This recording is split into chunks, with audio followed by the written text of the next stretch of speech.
আসসালামু আলাইকুম, how are you today? আমরা আলহামদুলিল্লাহ, আমরা যে আমাদের ফার্ম নর্মালি আমরা 5 দিন হচ্ছে ওয়ার্কিং ডে শফিকুল আলমান কোম্পানির। সো আমাদের অল্টারনেটিভ স্যাটারডে হচ্ছে আমরা নিয়েছি যে আমরা লার্নিং পারপাস সময় দিব। হ্যাঁ, এখানে ট্রেনিং লার্নিং এবং তো শুরুতেই আমরা আসলে সাবজেক্ট ওয়াইজ যাবো, যে যেমন কি মান্নাব বলছিলেন, তুষার বলতেছেন আজকে মঈন থাকলে ভালো হতো, কারণ মঈন আমাকে বলেছিল স্যার যে আমি অনেক পারি কিন্তু আমি ব্যালেন্স শিটের ওই জিনিসটা মিলাইতে পারি না, যে ধরে আমার সময়টা অ্যাটাচ হয় না, সেখানে কিছু টিপস আছে। সো সেই টিপসটা আমি মঈন বা আপনাদের পরীক্ষার আগে অবশ্যই যারা অ্যাটলিস্ট অ্যাকাউন্টিং দিবেন এই লেভেলে নেওয়ার চেষ্টা করবো। একটু তাড়াহুড়া হবে, নতুনদের জন্য প্রেশার হবে, বাট বেসিক জিনিসটা। সো আজকে একদম বেসিক অ্যাকাউন্টিং, এখানে যেমন একটা দুটো সাবজেক্ট পাস করাও আছে আমার স্টুডেন্ট গত পরীক্ষায়, আবার একদম ফ্রেশারও আছেন। তো আমি আজকে একদম বেসিক শুরু করি, কারণ বেসিক না হলে, যেমন রেজন অলরেডি ধরেন এসএসসি এর অলমোস্ট পাস করে ফেলছে, 2টা সাবজেক্ট আছে, ওর জন্য এটা খুবই মানে এলিমেন্টারি লেভেল হবে, খুবই মানে স্টার্টিং হবে। যেমন আমি বলছি বেসিক অ্যাকাউন্টিং, বাট আমি তো জানি না যে তার কোনো জায়গায় কোনো গ্যাপ রয়ে গেছে কিনা। সো এই গ্যাপ ফিল আপ করার একটা জায়গা, ঠিক আছে? তো আমি যেভাবে অ্যাকাউন্টিং অলওয়েজ ইজি করার চেষ্টা করি, অনেকে আমাকে বলে যে এত ইজি করে অ্যাকাউন্টিং আপনি কেন বলেন, বা এটা তো আসলে ডিফিকাল্ট জিনিস, বাট আমি বিশ্বাস করি ডিফিকাল্ট না। কেন ডিফিকাল্ট না? আগে মনস্তাত্ত্বিকভাবে আমাদের ঠিক করতে হবে যে আমরা একটা প্রিভিলেজ জায়গা আছে। কি প্রিভিলেজ? যে একজন ডক্টর, একজন ইঞ্জিনিয়ার যে পরিমাণ হার্ড লেবার দেয়, তাদের এন্ট্রি লেভেলের যে স্যালারি একজন চার্টার্ড অ্যাকাউন্টেন্টের ফার ফার বেটার। বাট আপনি যদি বলেন যে চার্টার্ড অ্যাকাউন্টেন্টদের মাঝে মাঝে একটু স্টুডেন্টদের ঘুরাই নিয়ে পরে, চার্টার্ড অ্যাকাউন্টেন্টদের যে আপনার পরিশ্রম অবভিয়াসলি কিন্তু আপনার একজন ডক্টরের অ্যাটলিস্ট যে এমবিবিএস পাস করে তার থেকে বেশি পরিশ্রম দিতে হয়। কিন্তু কোশ্চেন হচ্ছে যে আমরা যেহেতু বিজনেস ফোকাস এবং আমরা বিজনেস রান করি, যেমন আপনারা জেনে খুশি হবেন যে নরেন্দ্র মোদী একবার বলছিলেন যে একজন প্রাইম মিনিস্টারের সিগনেচারের থেকে একজন চার্টার্ড অ্যাকাউন্টেন্টের সিগনেচার ইম্পর্টেন্ট। এটার কারণটা কি?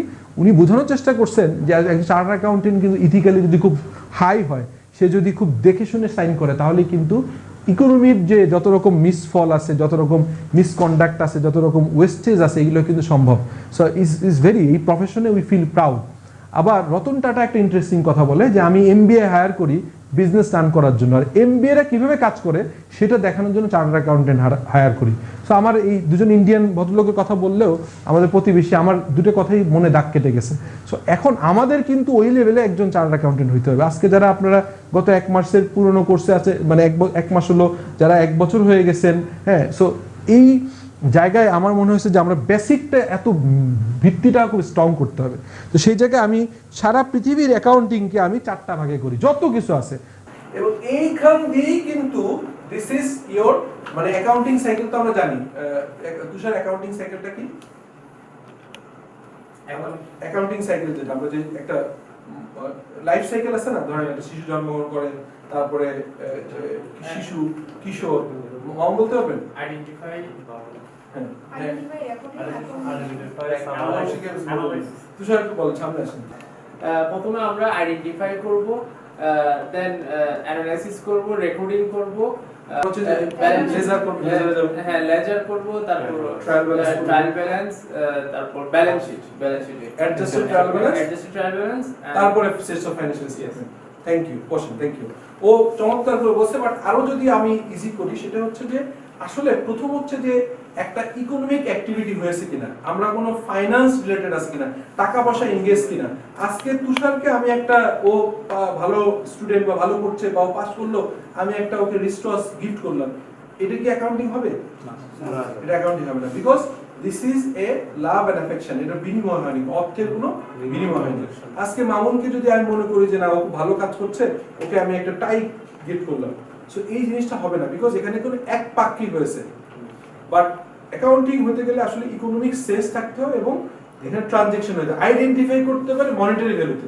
টাকা যে এখনই দিবেন তারা, টাকা পরেও দিতে পারেন অথবা অ্যাডভান্সও পেতে পারেন। তার মানে কি, ক্যাশ দিচ্ছেন, ক্যাশ অ্যাডভান্সও পেয়ে থাকতে পারেন, আগে পেয়েছেন এখন ডেলিভারি দিচ্ছেন, অথবা সামনে পাবেন। সো কি হতে পারে, অ্যাকাউন্ট রিসিভেবল, আমি একটা জিনিস সেল করলাম, অ্যাকাউন্ট রিসিভেবল হতে পারে, আবার অ্যাডভান্স পেয়ে গেছি আগে, সেটা এখন ডেলিভারি করছি, বাট এখানে মনিটারি ভ্যালু থাকতে হবে। সো এটাকে বলে আইডেন্টিফাই দ্য ট্রানজ্যাকশন। তারপরে অ্যানালাইসিস করলেন যে এই ট্রানজ্যাকশনটা কি ডেবিট হবে না ক্রেডিট হবে, কি হবে, এটা কি ক্যাশ নাকি নন ক্যাশ, এই যে বললেন। এটা জানার পরে প্রথম হচ্ছে যে লেটস সে আমি যদি বলি যে একটা বই সেল করলাম, যে আমাদের IS and IFRS theory and practice, আমরা বইটা রকমারি কাজ সেল করবো। রকমারি আমাদের বইটা সেল করে আপনারা জানেন, রকমারিতে অ্যাকাউন্টিং সেক্টরে এখন সবচেয়ে বেশি বই বিক্রি হচ্ছে। রকমারিতে আমরা যে এই সেল করব, তো স্বাভাবিকভাবে যদি আমি মনে করি যে শফিকুল আলম কোম্পানি যে লেটস সে সিএ ফার্ম তো বিজনেস করে না, আমি অন্য একটা ধরুন বিস সলিউশনের কথা বললাম, তো বিস সলিউশন এটা রকমারি কাছে বিক্রি করলো। সো এই যে বিক্রি করলো, এখন হচ্ছে এটা কি বিক্রি করা মানে হচ্ছে অ্যাকাউন্টিং একটা নিশ্চয়ই আছে, ট্রানজাকশন আছে। সো আমাকে অ্যানালাইসিস করতে হবে যে কি হলো। এখন কেউ একজন বলবেন যে আমি সেল করলাম, তখন আমার এই এটা কি রেভিনিউ আসবে না? So already this is income অথবা রেভিনিউ না? আচ্ছা, এর এগেইনস্টে তাহলে আমার বইটা আমি এটা সেল হলো, সেল কি ডেবিট না ক্রেডিট? Sale credit. সো আমার সেল, আর কি করলাম আমি, কি পেলাম যদি ক্যাশে নিই, ক্যাশ, ক্যাশটা কি অ্যাসেট। তারপরে দেখেন যখনই আপনার এই ক্যাশটা অলওয়েজ হচ্ছে ডেবিট নেচারের, ঠিক আছে, মানে অ্যাসেট, যত অ্যাসেট সব ডেবিট নেচারের, আর যত লায়াবিলিটি সব ক্রেডিট নেচারের। রেভিনিউ কি নেচার? Credit nature. আর এক্সপেন্স ডেবিট। তো তাহলে আমরা এন্টিটি শিখে ফেললাম যে কি হলো, যে sales debit, sales credit, cash debit, মানে cash debit, sales credit.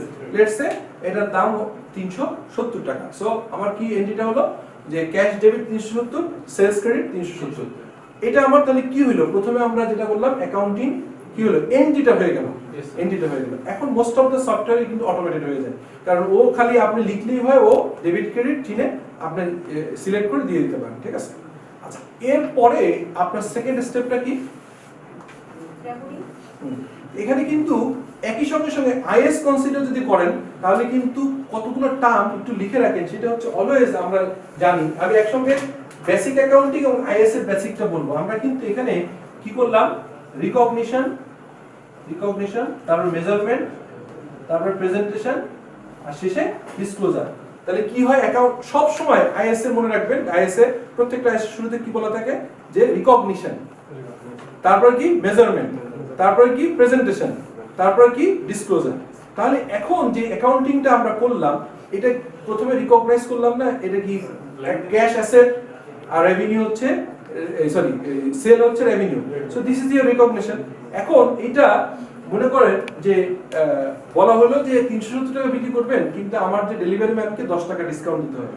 So এখন আপনি কি নেট ভ্যালু দিবেন 10 টাকা বাদ দিয়ে, নাকি ওই 10 টাকা ডিসকাউন্ট হিসেবে আলাদা এন্ট্রি করবেন? এই যে measurement, this is your measurement. তাহলে প্রথমে রিকগনিশন, মেজারমেন্ট, প্রেজেন্টেশন হচ্ছে প্রথম প্রেজেন্টেশন হলো যে জার্নাল এন্ট্রি করলেন, কিন্তু এটা তো প্রথম, আমরা তো প্রেজেন্টেশন তো জার্নাল দেখি না। আপনার বোর্ড অফ ডিরেক্টররা যখন বসেন বোর্ড রুমে, তখন তো আর জার্নাল দেখেন না, তখন তো আর কি দেখতে চায়, ফাইন্যান্সিয়াল স্টেটমেন্ট করতে হয়। সো তখনই কিন্তু এই যে জার্নাল করলাম, জার্নাল থেকে লেজার করব। আচ্ছা, লেজার করলে আপনারা জানেন যে ক্যাশের একটা লেজার হবে আর রেভিনিউর একটা লেজার হবে। সো লেজার করব, লেজার থেকে লেজারের ডেবিট ক্রেডিট ব্যালেন্স যতগুলো থাকবে সবগুলো ডেবিটটা ডেবিট পাশে বসায়, ক্রেডিটটা ক্রেডিট পাশে বসায়। আমরা কি করি, এটাকে কি বলে, ট্রায়াল ব্যালেন্স। আর ট্রায়াল ব্যালেন্স যখন করে ফেলি, তখন একটা পিরিয়ড এন্ড বলে, মানে হচ্ছে যেটা মান্থলি অ্যাকাউন্টস করলে মান্থলি শেষ, 6 মাস হলে 6 মাস শেষ, 1 বছর হলে 1 বছর শেষ। এই যে পিরিয়ড এন্ড মানে আমার টাইম শেষ হলো, এই টাইমের ব্যালেন্স শিটে কাট অফ ডেট থাকে। ওই কাট অফ ডেটে এসে আমার কিছু রিকনসিলিয়েশন প্রয়োজন হয়, সেটাকে আমরা কি বলি, অ্যাডজাস্টিং এন্ট্রি। অ্যাডজাস্টিং এন্ট্রির সাথে আরেকটা এন্ট্রি দেই, সেটা কি বলতে পারবেন কি কেউ? ওই ডেটে আরেকটা এন্ট্রি দিই, এটা হচ্ছে ক্লোজিং এন্ট্রি। ক্লোজিং এন্ট্রি আছে না? সো এটা কিন্তু অনেকে ভুলে যাচ্ছে আমরা, এইজন্য কিন্তু বেসিকটা স্ট্রং বানাইতে হবে। অ্যাডজাস্টিং কি রকম হলো, আমার কিছু সেল করেছি, এটা বাকি হয়ে গেছিল, পরে টাকা আসছে, অথবা আমি এই চেয়ারটা এই অফিসে আমি ডিসলিউশনে বা আমাদের ফার্মের কথাই বলি, যে আমরা এই চেয়ারটা কিনেছিলাম, চেয়ারটা 1 বছর পর ডেপ্রিসিয়েশন হলো, তো আমাকে ডেপ্রিসিয়েশন চার্জ করে আমার এটার বুক ভ্যালু কমাইতে হবে। So this is all about adjusting entry. Closing entry হচ্ছে, ক্লোজিং এন্ট্রি এই যে অ্যাসেট, এই যে 4টা জিনিস না, এই 4টা জিনিসের তো ঘুরে ফিরে এখানে কিছু থাকবে না, থাকবো যে এটা যাবে কোথায় বলেন তো, এর ভিতরে চলে যাবে। সো ব্যালেন্স শিট অলওয়েজ হচ্ছে, ব্যালেন্স শিট কিন্তু কন্টিনিউয়াস প্রসেস, মানে যেতে থাকে ব্যালেন্স শিট, বা আমরা statement of financial position. Balance sheet কেন লিখছি, এটা ওয়াইডলি রিকগনাইজ, তো এখনো ব্যালেন্স শিট বলে, বাট মূলত আমাদের অনেক আগে এটা হয়ে গেছে statement of financial position. Statement of financial position কি চলতে থাকে না কন্টিনিউয়াসলি, এক পিরিয়ড থেকে আরেক পিরিয়ডে যাবে, কিন্তু ইনকাম স্টেটমেন্ট কি প্রত্যেক পিরিয়ডে চলতে থাকে? এটা হয় না। ইনকাম স্টেটমেন্টকে ক্লোজ করার জন্যই কিন্তু ক্লোজিং এন্ট্রি হয়। সো ক্লোজিং এন্ট্রি কি হয় একদম সংক্ষেপে বলে দিই, সেটি হচ্ছে সমস্ত এক্সপেন্সকে ক্লোজ করতে হয়, সমস্ত ইনকামকে ক্লোজ করতে হয়। সো সেটার ক্ষেত্রে কি এন্ট্রি হয় আমি এটা বুঝতে চাচ্ছি না, এই জন্য একটু উপরে লিখে রাখি, বেসিক অ্যাকাউন্টিং এর জায়গাটা বসে দিই। কেউ একজন বলতে পারবে যে ক্লোজিং এন্ট্রি কি হয়? ধরেন আমরা হয়তো একটা লেভেল সি এর পাসও করে ফেলবো, অনেক চার্টার্ড অ্যাকাউন্টেন্ট বা সিনিয়রদের দিচ্ছি যে এই জিনিসগুলো অনেক সুন্দর করে পড়েছে, বাট যখন বলতে যায় যেহেতু তাদের প্র্যাকটিসে কম থাকে, সো দেখা যায় যে অনেক সময় হঠাৎ করে মাথায় আসে না। যেমন যারা একাডেমিক পারপাস করে, কারণ কি এখন সব সফটওয়্যার করে ফেলে, কিন্তু সফটওয়্যারের সুবিধা হচ্ছে সফটওয়্যার ইজ লাইক এ কি, একটা হচ্ছে যে ডেটা এন্ট্রি, বাট এটা অ্যানালাইসিস করা কেন হচ্ছে, কি হচ্ছে, ব্যাকগ্রাউন্ডে কি হচ্ছে, সেখানে এসে আপনাদের মতো প্রফেশনালদের প্রয়োজন হয়।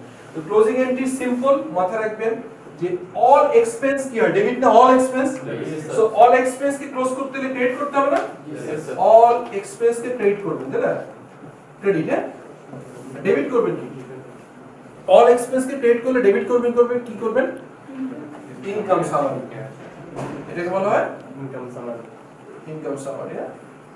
তো অল এক্সপেন্স ধরেন সারা বছর আপনি লেটস সে 100 কোটি টাকা হলো এক্সপেন্স, সব মানে এই এক্সপেন্স গুলো তো নামে নামে থাকবে, ঠিক আছে, অল এক্সপেন্স মানে যতগুলো স্যালারিজ হাবিজাবি সবগুলো ক্রেডিট হবে না বিভিন্ন নামে, সেটা তো সব টাকা, অল এক্সপেন্স হবে ক্রেডিট, তার মানে কি সারা বছর ডেবিট করছেন, সারা বছর ক্রেডিট করে ফেলছেন, তো সমস্ত ফিগার যে কোথায় পড়লো, ইনকাম স্টেটমেন্টে। তাহলে এখন হচ্ছে ইনকাম স্টেটমেন্ট ডেবিট মানে অল এক্সপেন্স।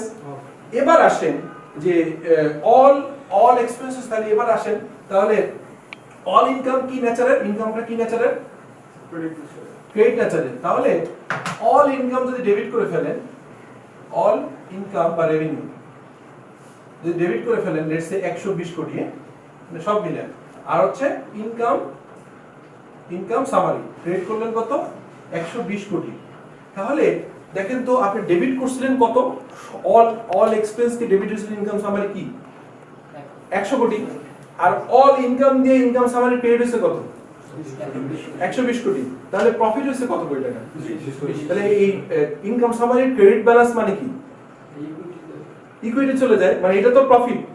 এখন আপনি এই সিম্পল সেকেন্ড এন্ট্রি হবে হচ্ছে নেট অফ করলেন, ডেবিট হয়েছে ইনকাম সামারি 100, ক্রেডিট হয়েছে ইনকাম সামারি কত 120, তাহলে নেট আছে কত 20, সো ওই নেট অফ করে ইনকাম সামারি ডেবিট করবেন 20, আর রিটেইন আর্নিংস করে কত করবেন 20, তাহলে দেখেন তো সমস্ত ইনকাম এবং সমস্ত এক্সপেন্স ক্লোজ হয়ে গেল না, ক্লোজ হয়ে কোথায় চলে গেল, রিটেইন আর্নিংসে, আর এই অ্যাসেট এবং তার মানে ইনকাম স্টেটমেন্ট ক্লোজ হয়ে সমস্ত কিছু আসলে ব্যালেন্স শিটে, খেয়াল করেন, বা স্টেটমেন্ট অফ ফাইন্যান্সিয়াল পজিশন, এবং অ্যাসেট লায়াবিলিটি চলে গেছে, আর ইনকাম এক্সপেন্সের ব্যালেন্স ফিগারটা চলে গেছে। যদি লস হইতো সারা বছর এক্সপেন্স যেতে হইতো 100 কোটি টাকা, রেভিনিউ যেতে হইতো 95 কোটি টাকা, তাহলে 5 কোটি টাকা লস হইতো, তখন বড় হইতো কোনটা, তখন হচ্ছে ডেবিটটা বড় হইতো, আর ডেবিট বড় হইলো তখন কি হতো, রিটেইন আর্নিংস ডেবিট আর ইনকাম সামারি ক্রেডিট, তার মানে লস। সো আলটিমেটলি সমস্ত এক্সপেন্স এবং সমস্ত ইনকাম গুলো ক্লোজ হয়ে ইনকাম সামারির মাধ্যমে রিটেইন আর্নিংস চলে যাচ্ছে, আর অ্যাসেট এবং লায়াবিলিটি অটোমেটিক্যালি বাই ডিফল্ট হচ্ছে কি কিসের পার্ট, ব্যালেন্স শিট বা স্টেটমেন্ট অফ ফাইন্যান্সিয়াল পজিশনের পার্ট, তাহলে সব চলে গেল ব্যালেন্স শিটে। এখন এই তাহলে ইনকাম স্টেটমেন্ট আমরা করতে পারলাম, ব্যালেন্স শিট করতে পারলাম, এরপরে এই রিটেইন আর্নিংসটা কিন্তু শুধু এই বছরের প্রফিটটা না, আগের প্রফিট আছে না, ইকুইটি পার্ট কত, আমি লেটস সে ওনাররা ইকুইটি ছিল 10 কোটি টাকা, তার সঙ্গে আগের বছরের প্রফিট টোটাল বিজনেস শুরু থেকে ডিভিডেন্ড নেয়ার পরে প্রফিট আছে কত, লেটস সে আরো হচ্ছে 10 কোটি টাকা, এই বছর যোগ হলো আরো 20 কোটি টাকা, তাহলে 10 20 আর হচ্ছে ওই 5 বা 10 কোটি টাকা যোগ করে এটা গেলে ইকুইটি পার্ট, সেই ইকুইটি চলে যাবে ব্যালেন্স শিটে। আর cash flow statement it's basically a কি বাই প্রোডাক্ট নিয়ে অ্যানালাইসিস করে। কিরকম বাই প্রোডাক্ট, যে ধরুন আমরা একসময় দেখেছি যে আপনার ক্যাশ বেসিস অফ অ্যাকাউন্টিং ছিল আর অ্যাকচুয়াল বেসিস অফ অ্যাকাউন্টিং ছিল, শুরুর দিকে কিন্তু ক্যাশ বেসিস বেশি হতো, এখনো কিন্তু development sector like NGO, government accounting এগুলো কিন্তু ক্যাশ বেসিসে মোস্টলি হয়। অ্যাকচুয়াল বেসিস হওয়ার কারণে অনেক সময় প্রচুর বাকিতে সেল করি, প্রচুর বাকিতে খরচ করি, এই টাকা স্যালারি পেমেন্ট করে রাখি, ব্যাংক লোন হয়, বিভিন্ন কিছু হয় না। সো হঠাৎ করে আপনার মনে হতে পারে যে সারা বছর সেল করছে 100 কোটি টাকা, তার 50 কোটি টাকা বাকি, আবার গত পিরিয়ডে বাকি ছিল হচ্ছে 70 কোটি টাকা, সেখান থেকে 50 কোটি আসছে, মানে bond payable, bank loan payable আছে, তারপরে হচ্ছে যে আছে কি বলে স্যালারিজ পেয়াবল আছে, রেন্ট পেয়াবল আছে। সো এত কিছু করে আমার বছর শেষে কত টাকা ক্যাশ প্রফিট আছে এটা বোঝার ইচ্ছা করে না, ওইটার জন্য হচ্ছে ক্যাশ ফ্লো স্টেটমেন্ট। সো এই আর ফাইনালি যেটা আছে সেটা হচ্ছে এই সমস্ত কিছু কি হয়, এই notes to the financial statement, এটা হচ্ছে সবকিছুর ব্যাখ্যা এবং নোট। এক হচ্ছে যে যেগুলো ব্যালেন্স শিট বা ইনকাম স্টেটমেন্টে হেডে আসতে পারে না ওই ধরনের ফিগারগুলোকে একটু বেসিক করে নোট আকারে, আবার এটা হচ্ছে নিউমেরিক্যাল ফিগার। আর নন নিউমেরিক্যাল মানে হচ্ছে কোয়ান্টিটেটিভ অ্যানালাইসিসে আমার অ্যাকাউন্টিং বেসিস কি, আমি অ্যাক্রুয়াল বেসিস করছি, আমি Bangladesh international accounting standard, international financial reporting standard অনুযায়ী করছি, আমি অ্যাকাউন্টিং পলিসিতে স্ট্রেট লাইন ডেপ্রিসিয়েশন নিচ্ছি, আমি এই যে নোটগুলো, এই কোয়ালিটেটিভ নোটগুলো থাকবে। আর পরবর্তীকালে কি হবে, এই নোট থাকবে, এটাকে হচ্ছে কোয়ান্টিটি নোট থাকবে। এই বেসিকটাই নিয়ে আজকে আলাপ করব। পরের দিনে হবে যে আমরা চেষ্টা করব যে যেমন যেটা মইন আটকে গেছে, যে একটা যখন ফাইনালি তাকে ট্রায়াল ব্যালেন্স দেওয়া থাকে, কিছু অ্যাডজাস্টিং নোট দেওয়া থাকে, এখান থেকে ইনকাম স্টেটমেন্ট ব্যালেন্স শিট বানাইতে হয়। আপনাদের এই কোর্সে আছে না, ওইটা করতে যে সময় মিলাইতে পারে না, তো সেই সময় মেলানোর জন্য একটা টিপস, আমার পার্সোনাল টেকনিক আছে, আজকে একটু বলে দিই, কারণ পরের দিন আবার হয়তো একজন মিস করতে পারেন। এটার প্রথম টিপ হচ্ছে অলওয়েজ অঙ্কটা, কারণ খাতা থাকে না, আপনার খাতা কিরকম থাকে, কারণ এখানে এই প্রথম পেজ, হ্যাঁ দেখবেন যে উপরে হচ্ছে এখানে নাম টাম ঠিকানা লিখতে হয়, এটা তো খুলে ফেলে, আর এখান থেকে লেখা শুরু হয়, ঠিক আছে? লেখা শুরু হয়ে পরে তো এমন ভাবে করবেন যখন ওই ব্যালেন্স শিট ইনকাম স্টেটমেন্ট আসবে কখনোই এই পেজে লিখে এই পাশে উল্টাবেন না, এটা সবচেয়ে বড় ভুল। কি করবেন জানেন, এরকম রাখবেন, এখানে করবেন হচ্ছে এখানে, এটা হচ্ছে সবচেয়ে বড় ভুল, কারণ ফিগারগুলো ক্রস করতে হয় তো। আর যখন কোনো অঙ্ক একাধিক পেজে যাবে কোনোদিনই এই পাশে অঙ্ক শুরু করে এই পাশে উল্টা দেখবেন না, তাহলে আপনার উল্টো টাইম চলে যাবে। পরীক্ষা আপনি অনেক ভালো অ্যাকাউন্টিং পারে, আমি এই কাছে দেখেছি যে তারা এখনো চার্টার্ড অ্যাকাউন্টেন্সি কোয়ালিফাই করতে পারে, দে আর সো গুড। বাট সমস্যা হচ্ছে পরীক্ষার হলে 3 ঘন্টা ম্যানেজ করা, 2 ঘন্টা, হ্যাঁ 2 ঘন্টা, স্যার আমাদের সময় কমন বললাম 2 ঘন্টা। এই 2 ঘন্টা টাইমটা ইন্টারেস্টিংলি ম্যানেজ করার টেকনিকগুলো যারা এখন করতেছেন তাদের তো নভেম্বর পরীক্ষা আছে, আমি একটু টেকনিক দিব আপনাদেরকে আরো স্ট্রং করে যে পরীক্ষার আগে এবং পরীক্ষা দেওয়ার কোনো বিকল্প নেই। আমাকে মান্নাফ রিকোয়েস্ট করছে, তুষার রিকোয়েস্ট করছে, আই স্যালুট দেম, ওরা কিন্তু রাইট পথে আছে। পরীক্ষা দেওয়া ছাড়া যতই পড়েন পরীক্ষা দিতে হবে, ঠিক আছে? আপনার মনিরুলও পারলে একটা পরীক্ষা দেন, পরীক্ষা দিলে বোঝা যায় যে আসলে আপনার দুর্বলতা কি এবং নিজের কাছে মনে হয় যে টাইমে পারতেছি কিনা। আমার মনে হয় আজকে যেহেতু লাঞ্চ এবং নামাজের সময়টা চলে যাচ্ছে, একটু শুরু হলো, আমরা এই বেসিক অ্যাকাউন্টিং 1 নামে চলবে, 2, 3 করে আমরা নিজেরা অ্যাকাউন্টিং শিখবো। তারপরে কি হবে, যেমন তুষার বসে ভ্যাট, আমি ভ্যাটের একটা সিম্পলিফাইড একটা জিনিস বানাইছি যে ভ্যাটের ও যা পড়ুক, আমি পরীক্ষার আগে ওর 20 মার্কসের ভ্যাটটা যেন ইজি করে ওর দিতে পারি এট লিস্ট। তো আপনারা বেসিকটা পেয়ে গেলেন, প্লাস ওর পরীক্ষা হয়ে গেল, আপনার নেক্সট অ্যাডভান্স দিলেন সেরকম করে। আর যেটা ছিল ওই যে কি বলে শামিমকে আমি বলবো যে মইন নেক্সট হয়তো আসবে, মইন আসলে আবার আপনারা সহ তখন এই পার্টের যে ফাইনালি ব্যালেন্স শিট বানানোর কিছু টেকনিক আছে। যেমন আমি যেটা করতাম, আমি এসএসসি ইন্টারমিডিয়েটে, আমি এসএসসি-তে সম্ভবত 95-6 পেয়েছিলাম এসএসসি অ্যাকাউন্টিং। আমি সায়েন্সের স্টুডেন্ট ছিলাম, আমার অ্যাকাউন্টিং ছিল 4 সাবজেক্ট। আমি যেটা করতাম, ধরেন এখানে ইনকাম স্টেটমেন্টের ভিতরে একটা এন্ট্রি, ওই একই এন্ট্রি আবার চলে যাচ্ছে ব্যালেন্স শিটে। সো আমি দুইটা ফরম্যাট একবার লিখে ফেলতাম, অনেক কিন্তু ইনকাম স্টেটমেন্ট ফরম্যাট লিখছি, একটু স্পেস রেখে, তারপরে রিটার্ন অ্যানালাইসিস ফরম্যাট করছি, তারপরে ব্যালেন্স শিটে ফরম্যাট করছি। স্যার আমি করি এটা, যেটা যেখানে হিট করে সেই জায়গায় একদম লিখে ফেলি, কারণ দুইবার পড়ার টাইম না। আরেকটা হচ্ছে স্যার মিস্টেক হয়ে যায়, রাইট, মিস হয়ে যায়। আরেকটা জিনিস করবে, সেটা হচ্ছে অলওয়েজ মাথায় রাখবেন, কোশ্চেন পড়ার আগে, কোশ্চেন পড়ার রিকোয়ারমেন্ট আগে বলবেন, ঠিক আছে? অলওয়েজ কোশ্চেনটা অনেক বড় থাকে, লেন্দি লেখা থাকে, শেষে থাকে রিকোয়ারমেন্টটা যদি আগে পড়েন, তাহলে নরমাল মানুষ কি করে, মানুষকে কোশ্চেন পড়া শুরু করে পড়তে তারপরে এসে আবার রিকোয়ারমেন্ট বুঝে আবার ব্যাক করে যে ভাই কি পড়ছিলাম মনে নেই। আর যদি প্রথম রিকোয়ারমেন্টটা পড়ে নেন, তাহলে রিকোয়ারমেন্ট যখন পড়লেন তখন মাথায় কিন্তু আছে বলতে হচ্ছে লেটস সে দবির সবির, হ্যাঁ কয়েকজনের নাম লেখা আছে, তাদের ইনকাম স্টেটমেন্ট করতে হবে, তাদের ইনফরমেশন লিখতে হবে। সো আপনি কোশ্চেনে কিন্তু সবিরের চাইনি, লেটস সে দবিরের চাইছে, হ্যাঁ। অথবা ধরেন আপনি শফিকুল আলম কোম্পানি সাকর আছে, বিস সলিউশন আছে, লেটস সে ইউনিলিভার আছে, অনেকগুলো তথ্য ভিতর দেয়া আছে, কিন্তু কোশ্চেনে চাইছে যে সাকর ইনকামটা বের করেন। সো আপনি কিন্তু যখন ওইটা পড়ে ফেললেন, যে সাকর এটা পড়ে ফেললেন, তখন কিন্তু উপরে যে আপনি বুঝতেছেন যে সাকোগুলো ইম্পর্টেন্ট, তখন মাথায় হিট করছে সাকো, অন্যগুলো কিন্তু স্কিমিং করতেছেন। স্কিমিং করা একটা যোগ্যতা, স্কিমিং বুঝেন তো?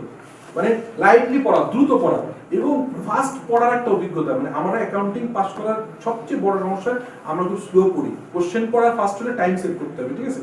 এই দ্রুত পড়ার একটা অভ্যেস বের করতে হবে এবং খুব লাল কালি নীল কালি নিবেন। ইম্পর্টেন্টলি আপনার পাশে রাখবেন, কোশ্চেন মার্ক করে হলো দ্রুত, যে কি ইনফরমেশন লাগে। আগে হচ্ছে রিকোয়ারমেন্ট পড়লেন, তারপর দ্রুত পড়লেন। স্যার আমি এখানে আরেকটা কাজ করি, রিকোয়ারমেন্টটা পড়ে যে যে যে লেদার সাথে কাজ আছে সেটা একটা একটা পেন্সিল দিয়ে দাগ দিয়ে রাখি। রাইট। যেটা হয় কি পরের আবার যখন দেখবো তখন হ্যাঁ এটার সাথে আমার আছে, এটা একটু নিচে যাইতে হবে।